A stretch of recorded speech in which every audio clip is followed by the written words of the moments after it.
Hey hockey fans, it's Stina Rocks and I'm here for some hockey talk. Today we're going to cover the Colorado Avalanche and the Seattle Expansion draft. No GM in the league has a tougher job than Joe Sakic. Sakic has a number of high-end free agents to sign, and it is all but confirmed that Erik Johnson will waive his no movement clause. Now, this lightens Sakic load a little bit because formally he would have had to protect 8 and 1. So 4 forwards, 4 defensemen, 1 goaltender. Now he's got the flexibility to do a 7-3-1 scenario instead.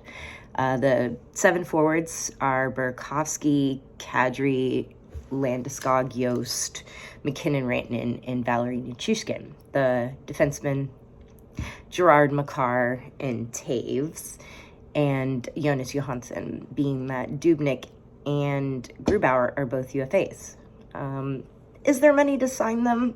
I think that Sakic could make it work. He's been a genius thus far in keeping the core together, the boys in the band. But it's going to be a tricky offseason, being that Landeskog still isn't signed. I know a number of Avs fans that are going, what?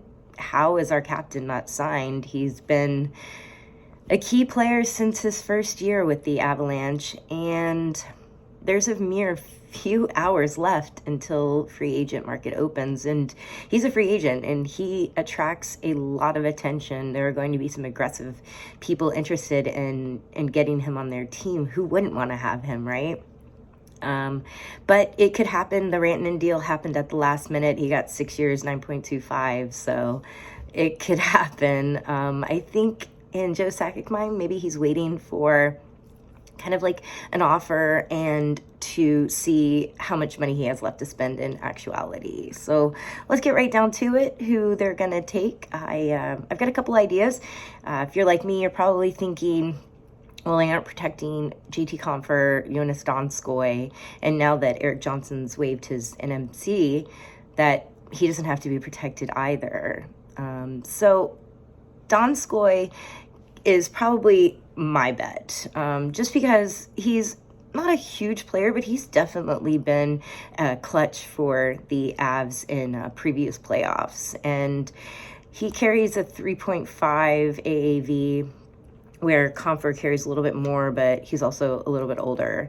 I think if they lose either of those players in the draft, that it would leave more money to sign Landeskog. Now, if they take Erik Johnson, that's $6 million, and Landeskog is home. But let's also consider this: Erik Johnson missed pretty much the entire 2021 season due to injury. He's also 33 years old, and I just don't see Seattle wanting to start with the veteran, honestly. So they'll most likely take Donskoy or Compher, in my opinion. So let's get back to more news. The current trade was Ryan Graves headed out to the New Jersey Devils. The big payback is that the Colorado Avalanche netted about $2.3 million, which brings their cap, not total, but cap left money down to $26 million. So there's a little bit more room. And they also gained a 2021 pick. Now, in my opinion, this is huge.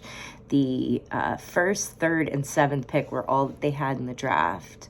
And so now they get back a second, which is 60th overall, is what I'm hearing. So that could be a really dynamite player, as shown before, even though this is a little bit of a weaker draft.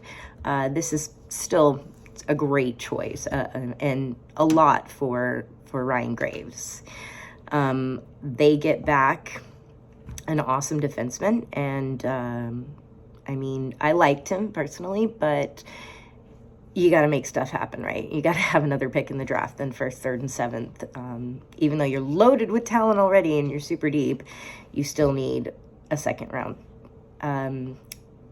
The Makar contract is going to be huge. So what they do now, Joe Sakic in camp, is going to be what determines what Makar gets, as he's the leading rookie defenseman with 44 points in 44 games. I just see him getting like Marner numbers, like 9, 10. He's definitely the defenseman leading the way. I like to call him like the young Bobby Orr. So that's it about the Avalanche. If you have any questions, comments, concerns, you want to hear something, you want a new video, let me know. Drop it in your comments, like and subscribe. Thanks.